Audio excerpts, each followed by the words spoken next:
On est mi-juin, on a tout planté dans notre potager. Et comme je l'avais promis, en fait, il n'y a plus rien à faire. On va juste regarder comment on va entretenir le potager. Donc là, tous nos légumes sont en place. On a paillé, donc vous pouvez constater qu'on n'a pas de mauvaises herbes. Il a plu pas mal ces derniers temps, donc notre sol est détrempé, a absorbé l'eau, donc on n'a pas besoin d'arroser. On va juste s'occuper un petit peu des tomates et puis également tutorer nos courges, mais c'est tout ce qu'on va avoir à faire. Alors, petit conseil aussi sur les plants de tomates. Donc là, on a vu que notre plant de tomates qu'on a planté il y a une dizaine de jours a commencé à se développer. Donc, ce que je voulais vous montrer, c'était comment on enroulait, on se servait de notre sculpteur ficelle pour entourer notre pied de tomate. Il suffit de prendre le pied de tomate là et de le faire, de prendre le tuteur ficelle et en fait vous allez venir. Alors il faut être très délicat et surtout faire attention à la tête qui est très fragile. Mais vous allez en fait venir enrouler en fait votre pied de tomate autour du tuteur ficelle. Pour ceux qui ne connaissent pas encore le jardinage, vous avez une petite pousse qui démarre là juste ici au coin de la tige. C'est ce qu'on va appeler le gourmand de la tomate. Donc c'est une nouvelle tige qui va se préparer. On fera une vidéo spéciale sur est-ce qu'il faut retirer ou pas les gourmands, comment on les gère sur les tomates dans une prochaine vidéo. Mais ce que je vous conseille au tout début, c'est de retirer, comme ça, juste avec la main, avec le doigt, ces premiers gourmands pour favoriser en fait la croissance du pied de tomate. Donc ce plant de tomate, il est maintenant bien attaché à son tuteur. Vous vous souvenez des tiges qu'on avait laissées sur notre plant quand on a planté le plant de tomate? On a maintenant ces premières feuilles qui se retrouvent souvent près du sol. Et moi, ce que je vais vous conseiller, vous voyez les feuilles qui commencent à être attaquées. On va avoir des feuilles qui vont être près du sol, donc qui vont avoir du mal à sécher, qui vont être souvent humides. Et donc moi, je vous conseille ces feuilles-là, dès que votre pied de tomate commence à grandir, soit de les couper à milieu, par exemple, soit de les retirer carrément, pour éviter que vos feuilles traînent sur le sol, soient humides, puisqu'on va se rappeler que la maladie du mildiou, elle va s'attraper notamment avec l'humidité des feuilles. C'est un champignon qui va se développer dans le cadre d'une humidité chaude. Et donc, je vous conseille dès le début d'éviter la propagation de la maladie et de retirer ces feuilles direct dans le compost. Bien, alors j'ai eu beaucoup de questions sur la chaîne sur les pucerons sur les tomates. Alors effectivement, on voit que en ce moment, donc, il fait chaud et humide. On a donc des pucerons qui arrivent sur le plant.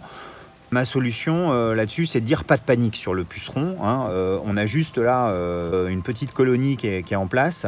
Ce qu'il faut regarder, c'est est-ce que ma plante est en bonne santé ou pas. Là, notre plant, il n'a pas l'air malade. Donc pour l'instant, moi, je fais rien. Je ne traite pas, je laisse évoluer. En sachant qu'on a un allié de taille, normalement, au potager, si on a favorisé la biodiversité, on a des coccinelles. Donc, ces coccinelles vont se développer et vont manger les pucerons. Donc si on vient retirer tous les pucerons, on n'aura plus de coccinelles puisqu'elles n'ont plus rien à manger. Donc moi, pour l'instant, je les laisse et je n'agirai que si j'ai une très grosse invasion de pucerons et que je vois que ma plante est malade. Mais pour l'instant, ça n'altère pas la santé de la plante. Donc on les laisse. Mais comment tu vois que les plantes elles sont malades du coup? Alors une plante qui est malade, on va le voir à l'observation visuelle. Il faut toujours beaucoup observer dans son potager. La plante, les feuilles vont être toutes rabougries. Là, on voit que ce plant-là, il va bien. Il a des pucerons, mais il va bien. C'est comme un humain. On regarde si il est en bonne santé et ça se voit tout de suite. Là, on voit que la plante est en bonne santé, donc il n'y a pas de souci à se faire pour le moment. Au niveau des plants de courgettes, on n'a pas grand-chose à faire. On voit qu'on a déjà nos premières courgettes jaunes qui sont sorties.